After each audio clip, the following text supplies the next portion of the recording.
सुरेंद्र जी, मैं आपसे जानना चाहूंगी, क्या डोनाल्ड ट्रंप को 20 जनवरी से पहले हटाया जा सकता है? और जो अमेरिका का मीडिया दावा कर रहा है कि आपराधिक केस भी चलाया जा सकता है, क्या इस तरह की संभावनाएं भी हैं?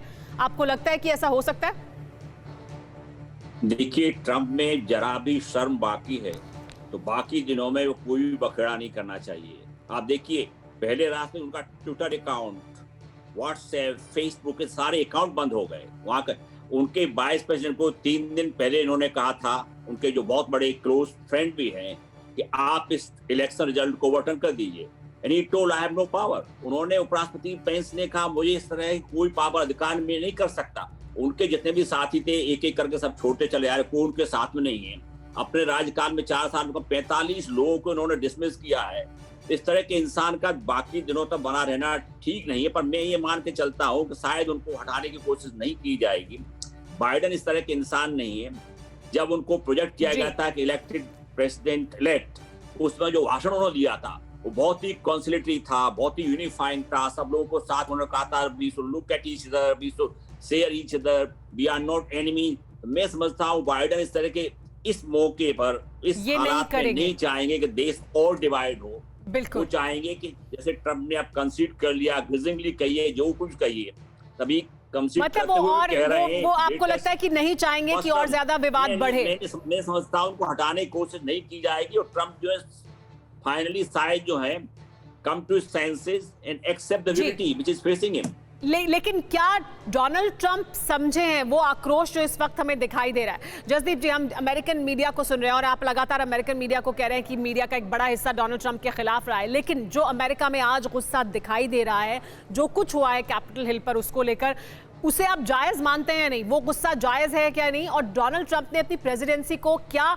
इस आखिरी घटना से पूरी तरह से उनकी प्रेसिडेंसी को इसी के लिए याद रखा जाएगा, कलंकित कर दिया?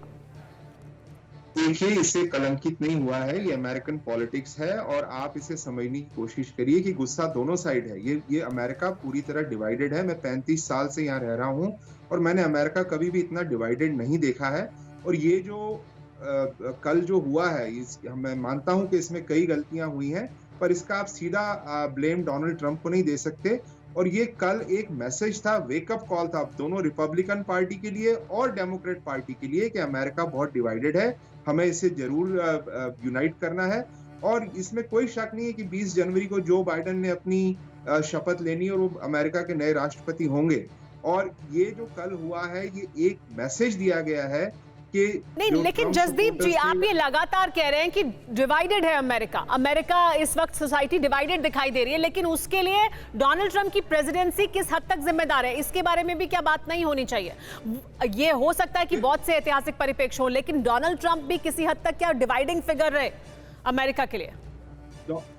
जब वो प्रेसिडेंट बने थे, उन्होंने उस दिन पूरा एक जिसे कहते हैं दवाई, एक मरहम दी थी, जिसे ऑपोजिशन ने रिजेक्ट करके पहले दिन से उनके खिलाफ शुरू हो गए थे कि अब हमें इनकी प्रेसिडेंसी को खत्म करना है।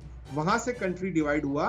पहले दिन से नैन्सी पेलोसी और हमारी जो डेमोक्रेटिक पार्टी अमेरिका की, वो प्रेसिडेंट ट्रंप के खिलाफ रही और इस हद तक मीडिया और वो इनके खिलाफ गए कि वो ट्रीजन भी कहा जा सकता था कि एक बैठे तख्ता पलटने की जो बात हम करते हैं, ये सबसे पहले डेमोक्रेटिक पार्टी ने शुरू करी, उनके ऊपर झूठे इल्जाम लगा के, जो कि बिल्कुल 4 साल तक उनके ऊपर चले और कहीं भी वो प्रूव नहीं हो सके। तो ये दोनों तरफ से हुई ये बातें और इन्हें अब जो है डोनाल्ड ट्रंप की एक स्ट्रैटेजी है। रिपब्लिकन पार्टी जो है वो पूरी डोनाल्ड ट्रंप के साथ एक नई पार्टी, रिपब्लिकन पार्टी का नया फेस आ रहा है सामने। वो पुरानी पार्टी नहीं है कि आपने इस गाल पे थप्पड़ मारा तो हम दूसरा गाल भी आगे नहीं। लेकिन जसदीप जी, हमें जो दिखाई दे रहा है सर, हमें जो दिखाई दे रहा है उसमें तो हम देख रहे हैं कि डोनाल्ड ट्रंप के साथी उनके साथ नहीं है, उनकी पार्टी के भीतर से उनके खिलाफ आवाज उठ रही है। तो ये नया चेहरा किस तरह का चेहरा है जहां पर पार्टी पूरी तरह से डिवाइडेड है डोनाल्ड ट्रंप की जो कुछ उन्होंने किया उसको लेकर? देखिए, आप मिट रोमनी और जो पुराने रिपब्लिकन एस्टैब्लिशमेंट लीडर्स थे, वो तो कभी भी डोनाल्ड ट्रंप के साथ नहीं थे। उनकी रिपब्लिकन पार्टी भी कई लीडर उनके साथ नहीं थे। लेकिन ये नई जो लीडरशिप आ रही रिपब्लिकन पार्टी में, जो आपने कल जो सपोर्टर्स देखे हैं, ये रिपब्लिकन्स हैं और ये एक अगली नई इमेज लेके आ रहे हैं पार्टी के लिए। और 2024 की जसदीप जी, ट्रंप ने फिर आना है आगे। जसदीप जी, आप बहुत सकारात्मक रूप में बात कर रहे हैं कि ये डोनाल्ड ट्रंप के समर्थक हैं, ये नई पार्टी है जो नया चेहरा देगी पार्टी को, लेकिन ये तो बहुत चिंताजनक तस्वीरें हैं।